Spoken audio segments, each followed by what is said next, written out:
एक जंगल में एक बरगद का पेड़ था। उस पेड़ पर एक कौवा और एक चिड़िया का घोंसला था। दोनों बहुत समय पहले से ही उस बरगद के पेड़ में रहते थे। एक दिन की बात है, जंगल में बहुत ही ज़्यादा बारिश और तूफान आया, जिससे चिड़िया का घोंसला उजड़ गया। वह अपने बच्चों के साथ कौवे के घोंसले के पास गई और उससे बोली, मित्र, जब तक यह तूफान नहीं रुक जाता तब तक मुझे अपने घर में शरण दे दो, नहीं तो मेरे बच्चे मर जाएंगे।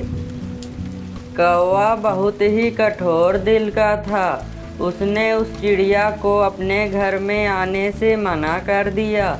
यह सुनकर चिड़िया बहुत ही उदास हुई और किसी तरह से अपने बच्चों की जान बचाकर उस तूफान खत्म होने तक सुरक्षित रखी।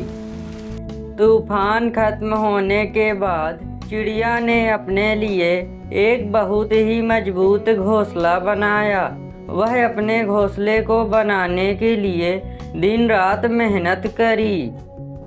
कुछ समय बाद जंगल में फिर बहुत ही ज़्यादा वर्षा और तूफान होने लगा, जिससे कौवे का घोंसला नष्ट हो गया।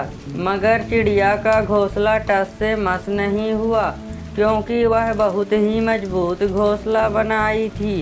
अब कौवा अपने बच्चों के साथ उस चिड़िया के घोंसले के पास पहुंचा और चिड़िया से पनाह देने के लिए प्रार्थना किया।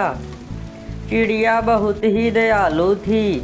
उसने बीती बातों को भुलाकर उस कौवे को अपने घोंसले में रहने के लिए जगह दे दी। अब कौवे को अपनी गलती का एहसास हो गया था कि उसने चिड़िया के साथ कितना बुरा किया था।